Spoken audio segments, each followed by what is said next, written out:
How to see the list of people you are following on TikTok. Hi everyone, this is Kate and welcome back to another video.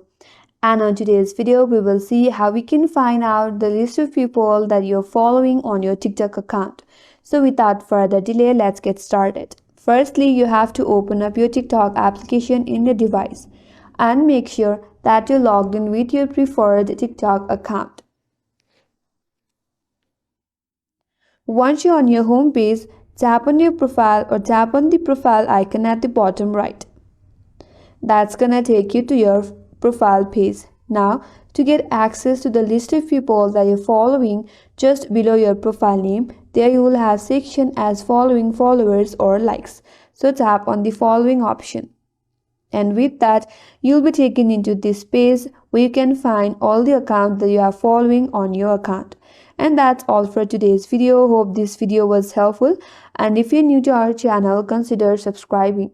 Thanks for watching and stay tuned for more videos.